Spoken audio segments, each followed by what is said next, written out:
Dr. R.J. Rushdoony, RR 161 CH 158. The National Debt. From the Easy Chair, excellent colloquies on various subjects. This is R.J. Rushdoony, Easy Chair number 268, June 9, 1992. This evening, Otto Scott, Douglas Murray, and I will discuss now the national debt, a very big subject. As a matter of fact, it's beyond one's imagination to grasp. Economist Murray Rothbard says the national debt on budget and off budget is $20 trillion. So this means we are bankrupt. Douglas, would you like to make a general introduction to the subject? Well, it's right that nobody understands it, otherwise people would do something about it. The national debt is never explained in practical terms that the average person really understands as to how it affects their day-to-day lives. And that seems to be the crux of the problem. That's why the politicians get away with this ever-expanding national debt, because people don't truly understand what's going to happen to them down the line. It's $4 trillion now, of the on the books portion of it. Yes. Current deficit, or the rate of increase, is about 350 to 400 billion. By the end of this fiscal year, it will be 500 billion, and the on-budget portion of the debt at the current rate of expansion will be 20 trillion. So obviously something has to break. It can't go on forever because other countries are not going to accept our currency because it's going to be worthless. So perhaps, since no one understands how it affects the lives of day-to-day ordinary people, we should try to approach it initially from that point of view. There have been attempts by economists to explain it, but that puts people to sleep. There's been attempts by pundits to explain the national debt by examples such as if you piled $1 bills on top of each other, that it would form a line from here to Mars. But that's still, for the average person, that doesn't do anything for them. That doesn't strike them where they live. They don't see what's going to happen. Where am I going to be a year from now or 5 years from now if the debt keeps expanding? So let's tackle it. Well, simply put, if you buy a treasury bond, you have lent money to the government, and the bond is supposed to pay interest to you for a certain number of specified years. If the government puts out a whole series of bonds, these bonds are purchased either by banks or investment groups or by individuals, and the government then has to pay an interest on all this paper to whoever purchased the bonds. If you add all the bonds together, the treasury bonds of one form or another, and there's all kinds of them, that cover mortgages, and they cover all areas of activity, all of which is used by the government to borrow money, both from other governments, from banks, from Wall Street, and from individuals. If the amount of that paper keeps increasing, the government bonds keep increasing, then what is called the interest on those bonds is the $450 billion that you just mentioned. We have $450 billion a year going out in interest to all the groups that purchased paper, financial instruments from the government of the United States. That is the national debt. Now, when you issue a bond, you issue it for a specified number of years at a specified rate of interest. And the rate of interest at this point on government paper is lower than it has been for a number of years. But people are still holding bonds when the interest was almost 20%, which they purchased under the Carter administration, which have not yet exhausted their life. So anywhere from 20% to 4.5% today is the amount of interest which has to pour out of the Treasury.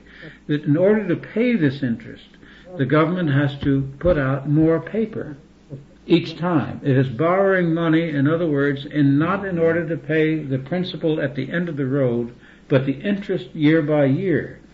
At the end of the road, you cash the whole bond in, and you get the face value of the bond.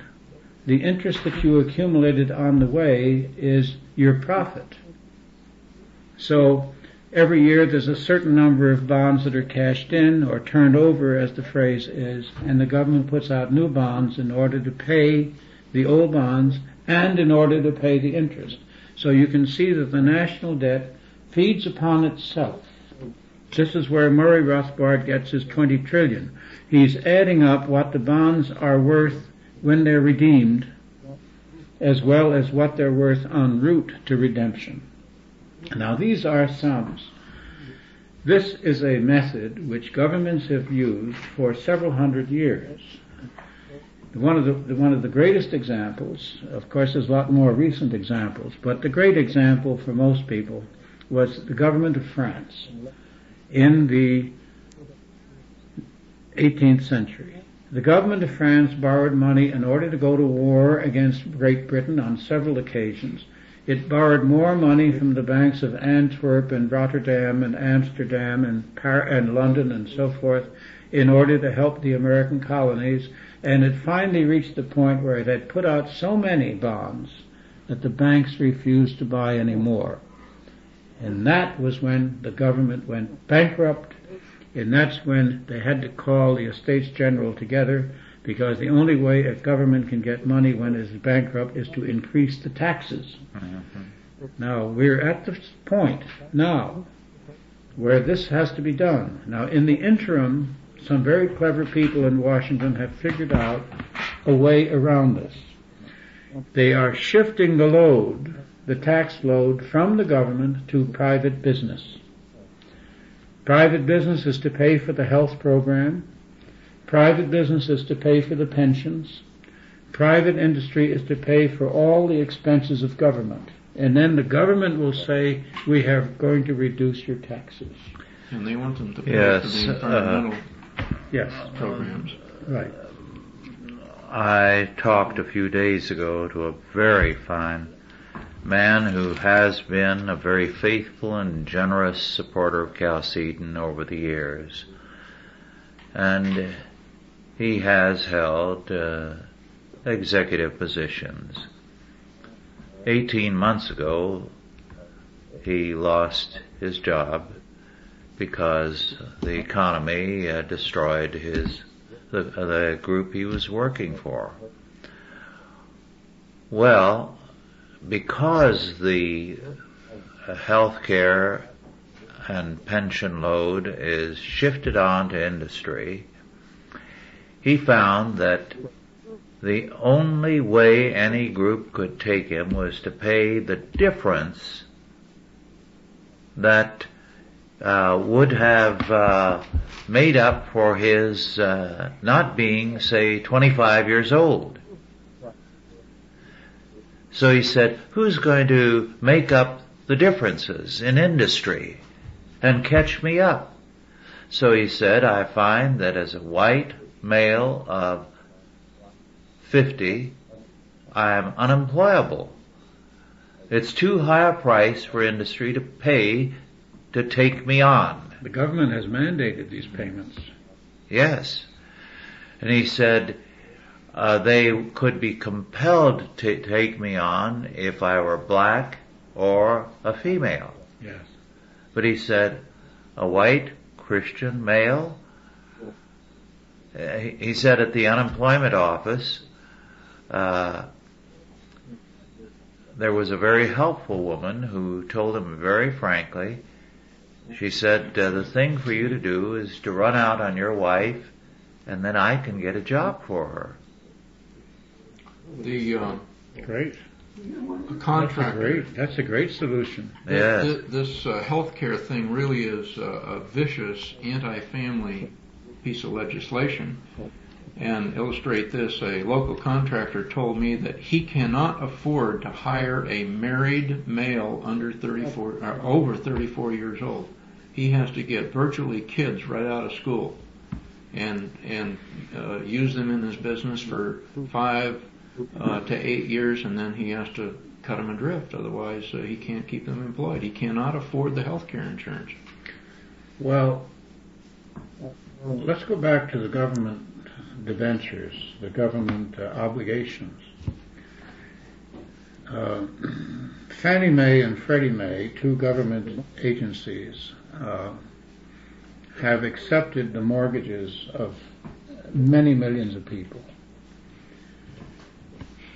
at varying rates of interest. Now, they forced a lot of this onto the banks. They guarantee the banks, so the banks have picked up the mortgage.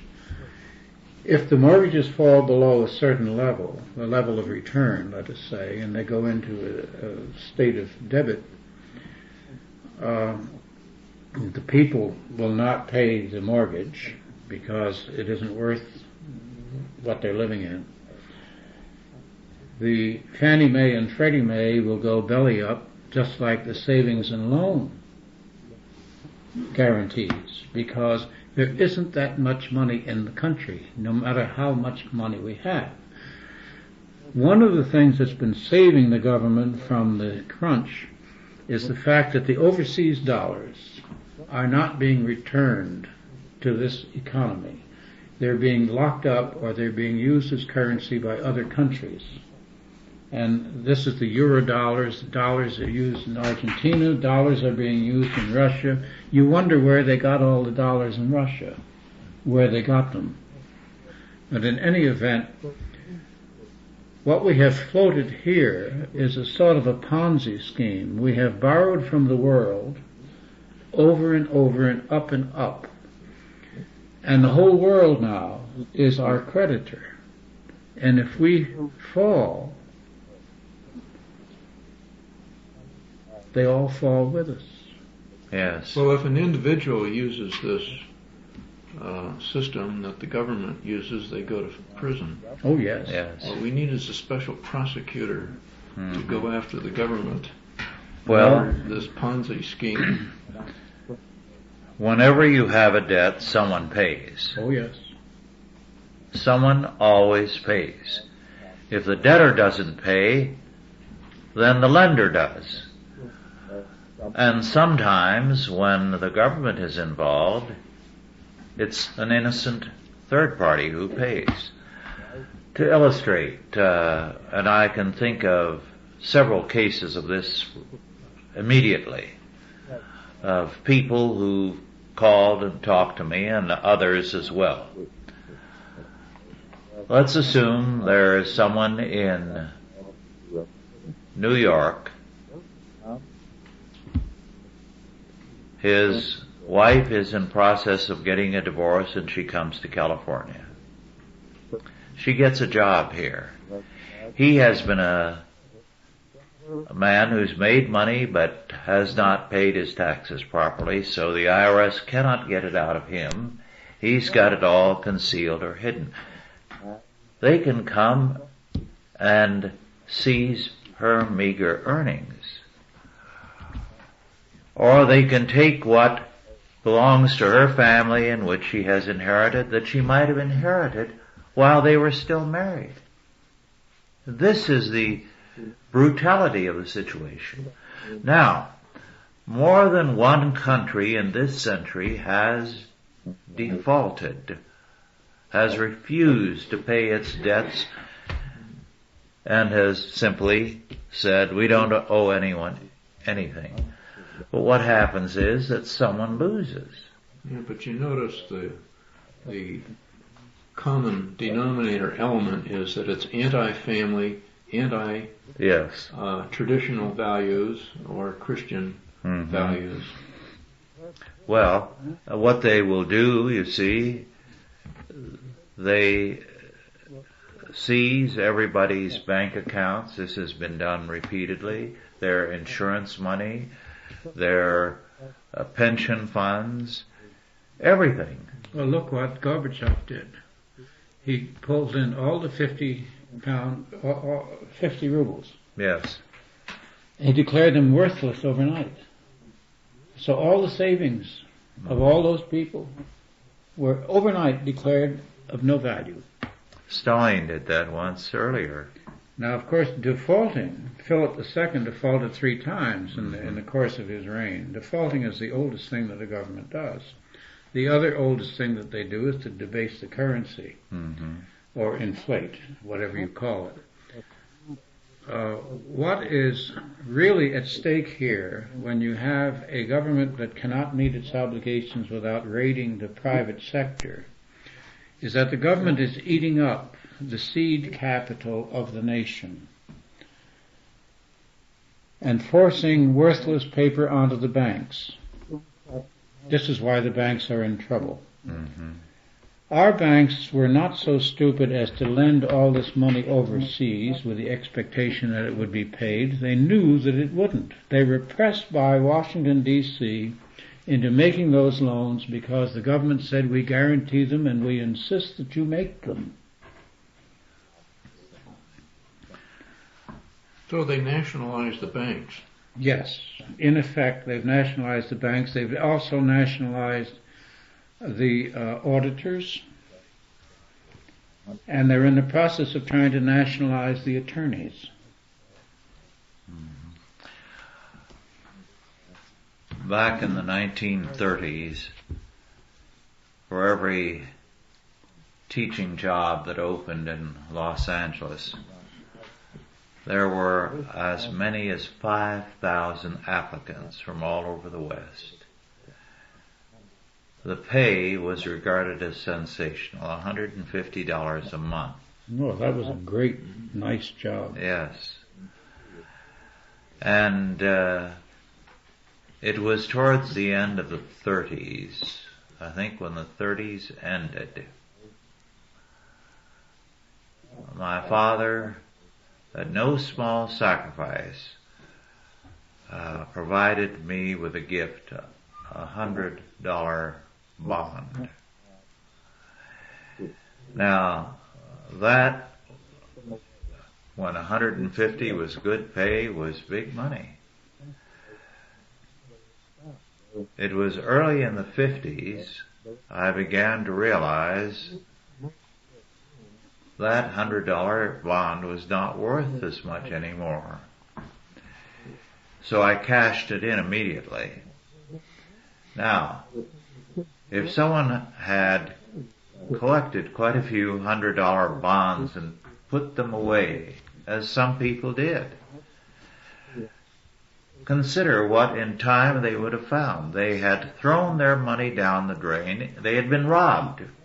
Well, they used to promote bonds as a means of funding college educations, and it was dishonest all the way down the line, because by the time your kids grew up, the money wouldn't cover the education. That's right. Well, this is what's happening to all the people who have treasury bonds. My mother went through that. She bought $80,000 worth of war bonds in 1942 at 3.5%. When she died in 1982, we cashed them in. We didn't know she had them. And, you know, she never even cashed them in. And yet today, you can, there are dozens of these investment newsletters, and the quotes more conservative ones, the ones who feel that they're safe investments, say that Treasury paper is the place to be because of the full faith and credit of the U.S. government. Final security, but the pension funds that have gone into it.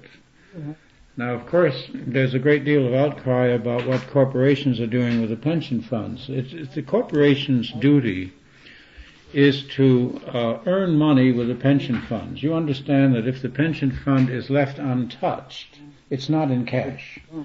it's always in the form of stocks or bonds.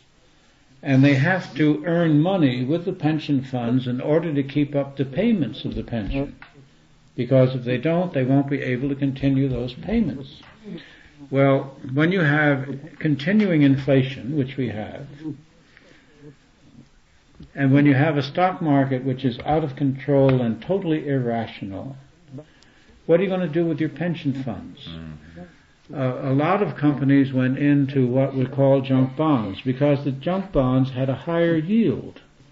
Now, it's true that they were more speculative because if they had to give you more interest than something that was a blue chip bond.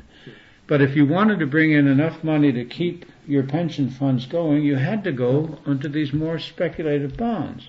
When the government moved in against the junk bond field, what they called a junk bond, they forced the banks to sell them overnight. That's what caused the S&L collapse. And that's what caused the banks to get into trouble.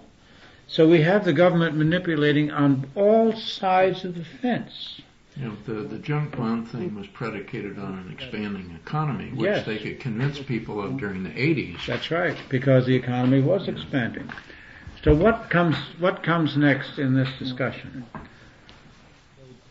The crash.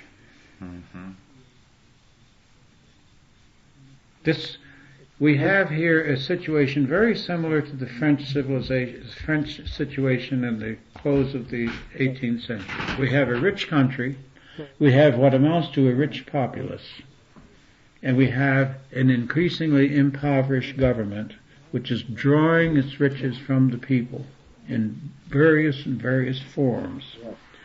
It's closing down the investment market on one hand with its free trade policies and also with its EPA policies and so forth. And at the same time, it's dragging in all the money it can by putting out more and more bond issues. We would call them junk bonds if we were telling the truth. Mm-hmm. So, in the case of France, it led to a revolution. Here, what do you suppose would happen? We have no idea. But we know that we can't continue. Yes, and the most horrifying fact is neither Bush, nor Clinton, nor Perot Is discussing it. Yes, or seems to be even remotely aware of it. They're not talking about it. They're not telling the people the situation. And I'm not even sure they understand the situation. No, I don't think they do. They act as though all that is necessary is for Congress to pass some kind of legislation and it will solve the problem. Well, I often think that they really know what's coming, but they're hoping it won't happen on their watch. And the Congress, you know, it's kind of interesting to me that Congress has become more corrupt as far as grabbing what they can for themselves, and that to me indicates that the game is about up, because they see it coming and they're going to get what they can get while they can get it. Well, it's like saying, just give me a higher seat in the lifeboat.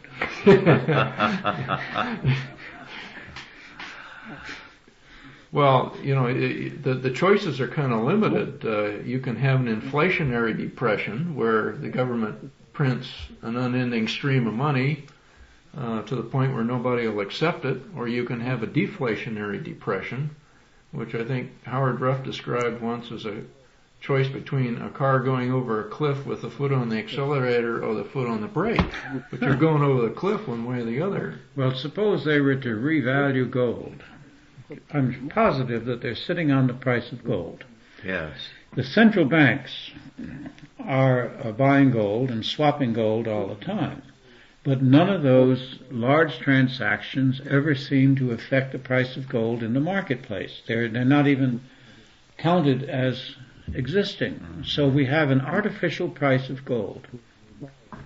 But suppose that the government gold now is down to $338. Say down to, I remember when $35 for 25 or 30 years. They call it the London fix, by the way. It is a London fix. They fix it every morning before breakfast, because it'll turn, they'll throw their food up if they wait after breakfast.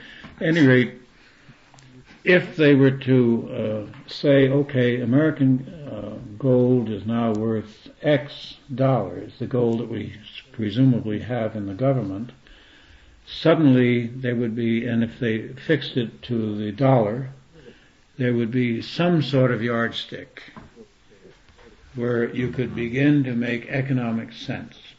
As it is, you have to read the paper every day to find out what the dollar is worth. Now this is like changing the inch or the yard or the mile, the dimensions of these figures, and running an engineering company. I mean, you can't do it. If your prime unit of measurement fluctuates, then you cannot have a stable economic structure. Well, there's a big contradiction floating out there. A lot of the politicians and some running for president seem to feel that the way to pay off the national debt is to earn your way out of it by expanding the economy. But if, as forecast in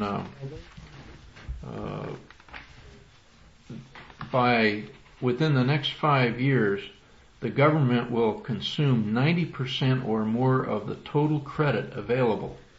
Now, when that happens, you can't expand an economy because nobody can borrow any money to start a business when you're in competition with the government to get at it. Almost every day I get checks and notices from credit card companies offering me more credit. I'm worth more on paper now than I've ever been worth in my life. If I were to draw upon it, I don't know how I would ever pay it back. Mm-hmm. Well, they're counting on people still having the mindset that we're living in an inflationary economy, but it's obviously beginning to deflate. I think the economy is deflating, but not the currency. The money is inflating. Yeah, our but that productivity maintains, is falling. Yes. Yeah, the money or the availability of money maintains the perception that that the lenders want to maintain. Mm-hmm. So we have profits, rising profits and falling productivity. Now, in the end, what are we going to do for making our goods to keep ourselves alive? Mm-hmm. I just bought a chair, an office chair. My old one finally wore out. It was made in China. Practically all my clothes come from some other part of the world. It's hard to find anything that's made here anymore. Yes. Was moved to remember something today. During the Carter years, when we had dramatic inflation, I was talking to an accountant who said that he was donating his services freely, making out the returns of a number of people who had retired when Gerald Ford was president and thought they had a good pension.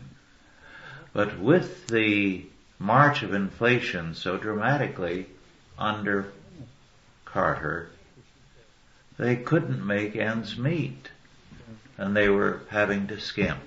Well, everything doubled in the 80s. So consider what that did. And in the 90s, it is going to be even worse. Well, these people, a couple of decades ago, could sell their house. Yes. Because in most cases, they owned their house by the time they retired. They could sell their house at a fairly decent profit and move into something smaller. But what happens if you can't sell a house? Oh, the value drops. Well, the value drops. You own the house, but your taxes keep going up. Yes. Your county taxes keep going up. And we've also seen that case which I'll never forget, Rush, about that county in Colorado that went bankrupt, and suddenly they hit the house owners with $20,000 and $30,000 bills in order to pay the bills of the county. And never gave us the follow-up on that story. Now, we never found out what happened after that. But you know, the county is capable of doing that. It has the legal authority to do it. Well, and people who vote for bond issues in their county don't realize that that can happen to them. If the bond issue collapses? Yes. Well, we'll continue with this. Otto, you were going to say something about repudiation of debt. Yes. Dorothy reports that Murray Rothbard says it's the only way we can extricate ourselves from this debacle. I recall that various countries have done this, and of course it destroys their international credit for generations to come. Latin American countries have gone through repudiation when there's a change of government.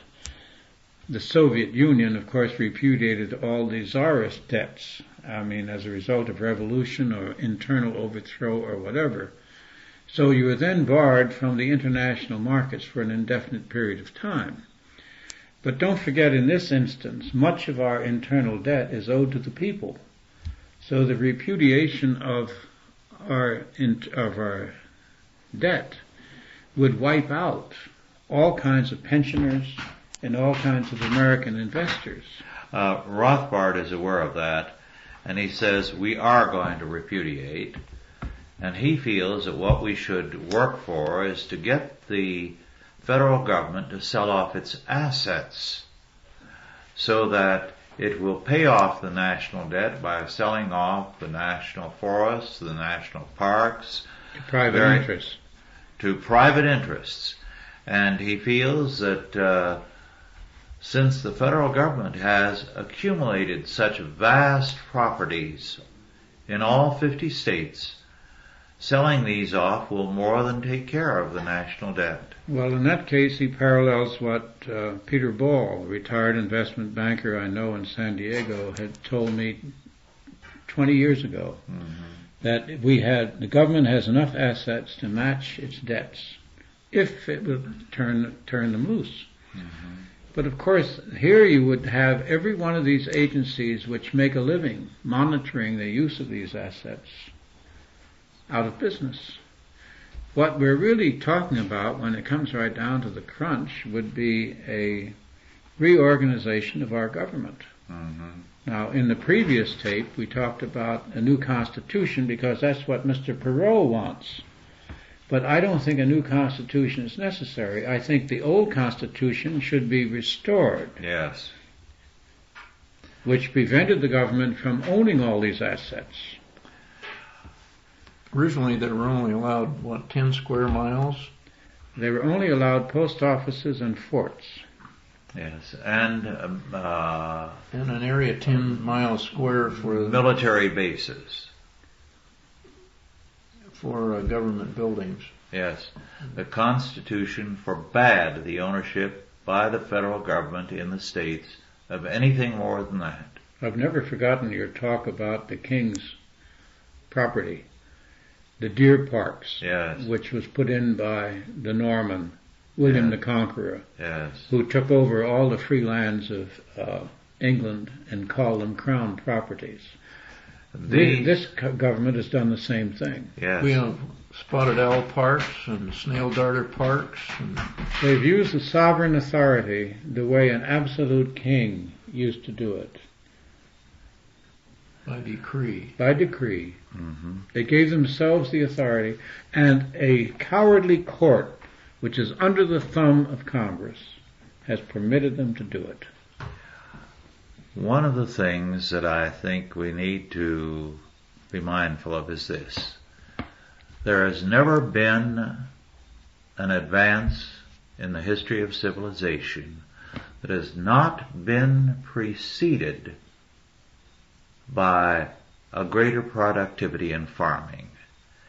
And whenever productivity in farming has for any reason been throttled, civilization nosedives, because we're tied to the land, we're tied to food.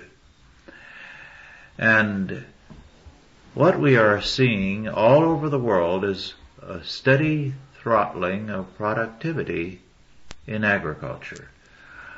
The Soviet Union is a classic example of what happens when that takes place. And they destroyed their own future when they did it. The Ukraine was once the breadbasket of Europe under the Tsars, and it became, like all of Russia, a poor area. Stalin forcibly starved 6 to 13 million peasants to break the backbone of the resistance of the farmers. There's some argument today that he didn't intend to starve them all. He really just intended to reform the agricultural situation. And in the process, he starved them. Now, I don't know whether that's considered an excuse or not. Sounds like revisionism to me. It is revisionism, because the Marxists have not yet given up at all. They have not surrendered. No. I have somewhere in my library Stalin's speech when the enforced collectivization and the famine took place in the 30s. And he fully recognized what had happened, but he blamed it on too eager underlings, as though any underling would have dared do anything like that without direct orders from him. Well, you are, I think, hitting on a very central nerve when you talk about curtailing production as a result of governmental regulations. Mm-hmm. Whether it's, of course, all wealth comes from the land. Mm-hmm. Everything. All our commodities and everything that we manufacture comes ultimately from the land. But what worked in certain periods of national growth doesn't always work if continued beyond the point of diminishing returns. Mm-hmm. Free trade never worked. Mm-hmm.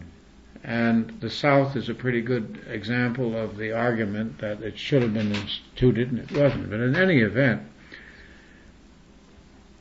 every great power that has gone into finance at the expense of production has destroyed itself. Yes. Well, this is exactly what we've done as far as industry is concerned, and what we are in process of doing insofar as farming is concerned. Because we had a measure on the ballot that in the last election would have wiped out farming here, because it would have barred anything that they felt was not natural. It would have barred certain kinds of chemicals and pesticides. Oh, I see. They're unnatural. Yes. And it would have killed the most productive area in the world, California farming. Well, you know, of course, that the LA riots hit the largest industrial concentration in the country that remains. Yes. It was our last large industrial concentration. It was a mass of small industries. Yes. And those riots were a heavy blow to the economy of the United States. Mm-hmm. Not one newspaper mentioned that aspect. Mm-hmm. Well,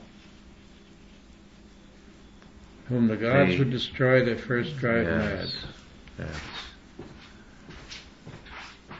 We have seen every great movement forward marked first by productivity in agriculture and then a productivity in industry. Man is food-based in his daily life. Everything is based on work. Mm-hmm.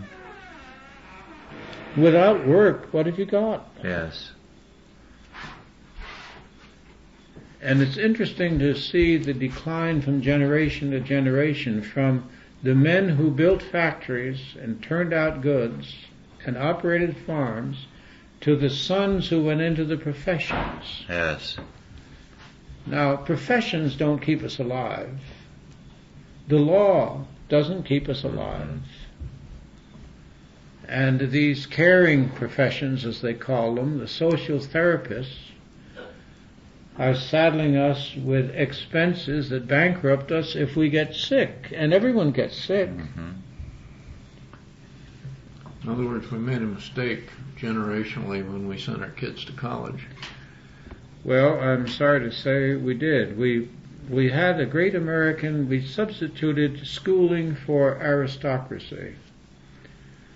And the aristocrats were never notable for their schooling. Craig Flanagan has a friend in Los Angeles, now retired,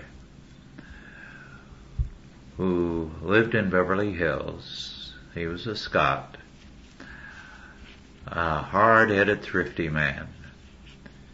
And he said to his friends, if your boys are ready to work and to work hard, I can ensure that they get rich. But they're going to have to forget about college and come with me. I'll teach them how. No takers. No takers. No takers. Well, he has demonstrated again and again that he can do it. It just takes a little entrepreneurial spirit. Well, we have now a problem because we've moved into the Mandarin era. Yes.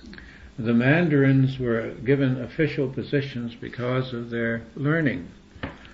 And you can't really get very far in government without the entree of the degree and so forth. John Major seems to have survived in England without one, but there actually is more upward mobility in Britain than there is in the United States today. We were once famous for allowing the common man to rise to his natural level. That's no longer true. That's the reason people used to come here. Now they come here to collect welfare. Well, they come to share in the riches of the country, but they will flee in equal numbers if we get into trouble. Mm-hmm. Economic settlers are not the best. Yeah, but as the LA riots showed, they'll destroy the place before they leave town. I was told by a man in Pittsburgh who has a son in LA that his son saw the riots. And he said the media misled us because it only showed the street people. He said actually people of all levels joined in the looting. He said men in three-piece suits, whole families drove up in big automobiles to take part in the stealing. Feeding frenzy. Well, the Attorney General has reported that a third of the people arrested were illegal aliens. Well, that's adding to our internal debt, isn't it? Yes. Because we have to support many of these people. And they don't pay taxes. We are to give them every kind of health insurance. We are to care for them. We cannot send them back. Our immigration service is hamstrung at every turn. It's an augmentation of foreign aid. Mr. Perot wants to stop Social Security payments beyond a certain income level. And I said, does he plan to give back the money? Yes. And apparently that hasn't occurred to him, that this was a contract with the people who paid Social Security. I paid it from the time it was enacted. Well, you're going to kiss goodbye to most of it. I'm sure. Never see it. Well, Burkett talked about there's a $600 billion pool of money in the private retirement accounts, and he thinks that the government's going to sweep that into Social Security when they get their back to the wall. Yes, of course they will. Well, when they get their back to the wall, they're going to take everything you and I have if they can do it. Well, I think we ought to look at the brighter side of it now for a while. There is one?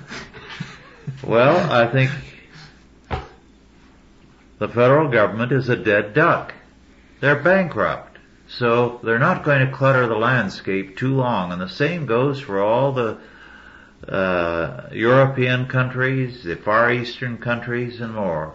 Japan is about the only solvent one. They don't have a national debt. Well, they allowed the people savings. Yes. Now, Our savings are very low because what we would ordinarily have saved has been taken away from us in taxes. And what's left is just about enough to keep us going. Now, the Japanese did intentionally keep their tax rate very low. They kept their tax rate low, and they also exempted savings. We've exempted housing, what you put into a house. So if you equate the two, the average American has saved as much in his house as the Japanese have in the bank. The only difference is we're taxing the house. Yes. And we're taxing it at a greater and greater rate across the country. So we're striking at people's savings there. It's getting to the point where it will be cheaper to rent than it will be to own a house.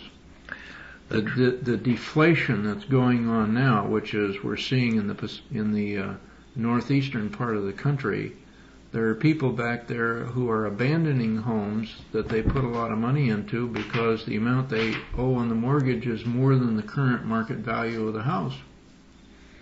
Well, don't forget, Perot came out of nowhere, and despite the fact that he's made some very wild statements about what he thinks he would do, he has rendered already a very valuable service in that he has rendered both the Republican and Democratic parties hollow. Mm-hmm. And he's proven that they're hollow.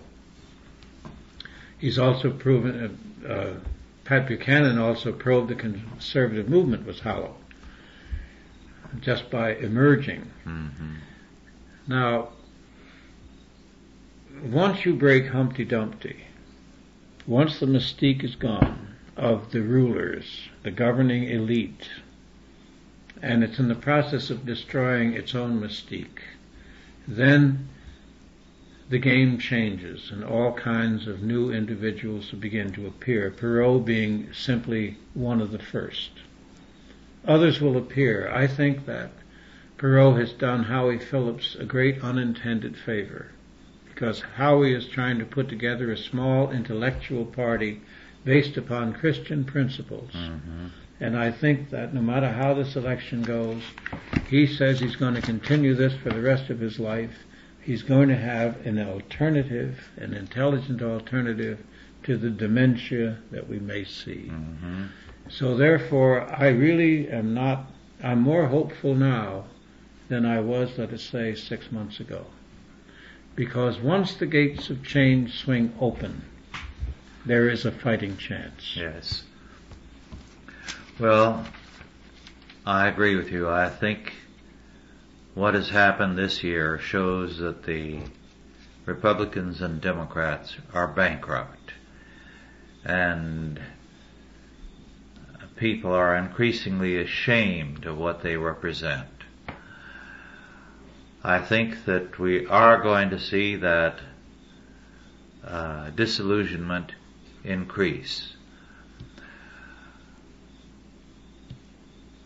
I think, however, before the people expect too much from any leader that emerges, they've got to demand more of themselves. The bankruptcy begins with the people. They have drifted from Christian faith. They have settled for a kind of minimal Christianity, which is no Christianity at all. They are morally bankrupt.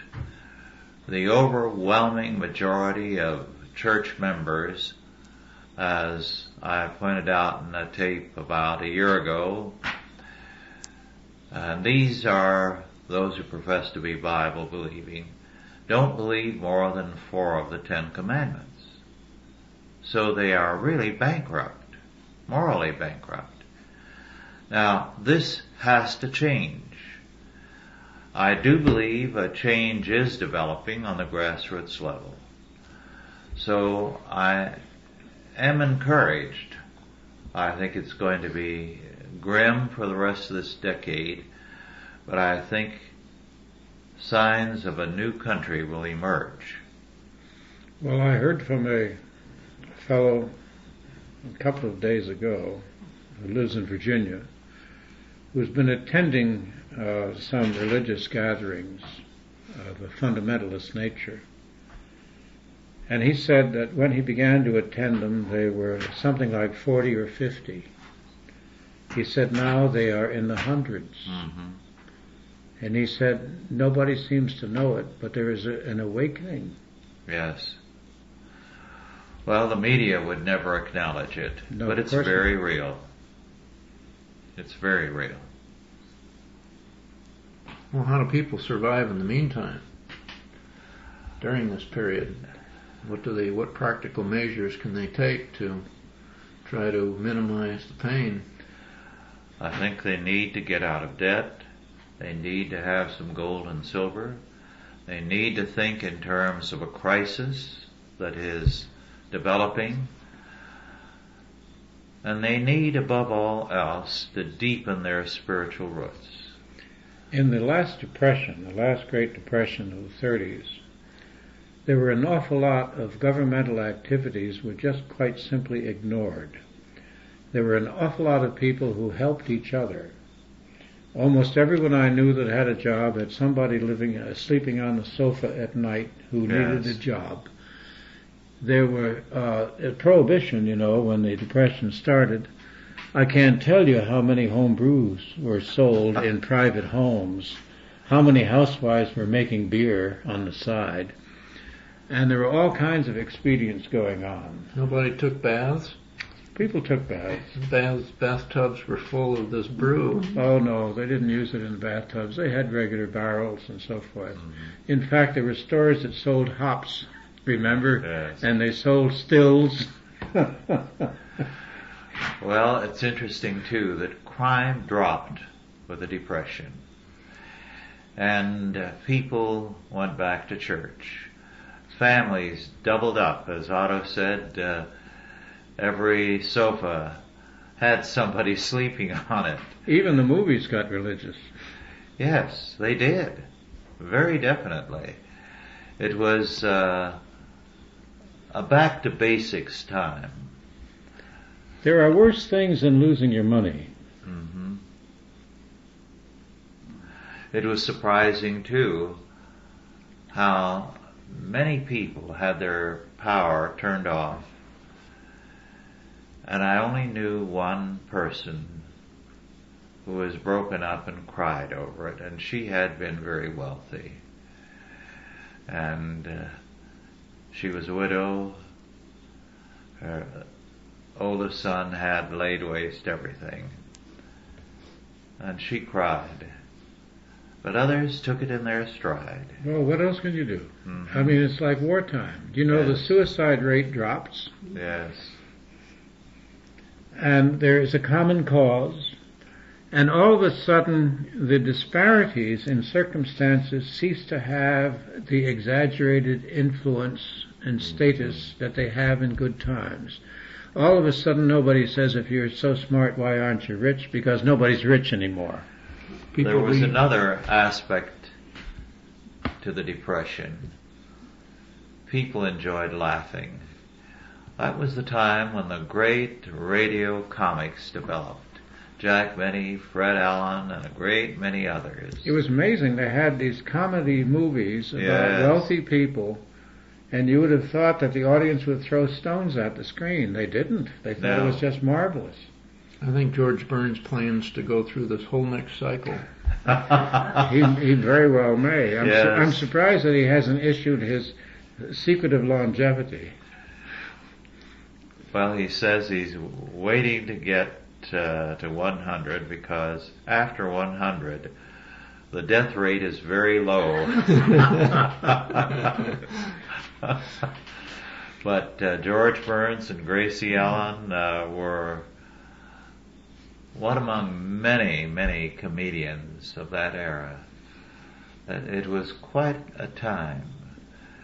In fact, the most popular newspaper commentator was Will Rogers, a comedian. That's true. He was more of a wit than a comedian. Yes. But what we're saying is that life goes on, and that the importance that's attached to the material circumstances has been greatly exaggerated. The government will suffer more than the people unless they pull their socks up. Yes. Because we've seen the dissolution of the political structure of the Soviet Union, the world's largest empire, just in the last couple of years. And why these people think they're going to survive a debacle, I don't know. Well, our time is nearly up. I'd like to add one more thing. I mentioned Will Rogers, and it brought to mind something he said about the media. They still quote him to the effect that all I know is what I read in the papers, but they don't quote what he said at another time. All I know is what I don't read in the papers, which is closer to the truth. Well, it was a great put-down of people who got everything they knew from the papers. Yes. I mean, it's like Lincoln's comment about the common man. He said God must have loved him. He made so many of them. Mm-hmm. And I never thought of that as a compliment to the common man. Well, I think our time is over. Thank you all for listening, and God bless you. Authorized by the Chalcedon Foundation. Archived by the Mount Olive Tape Library. Digitized by ChristRules.com.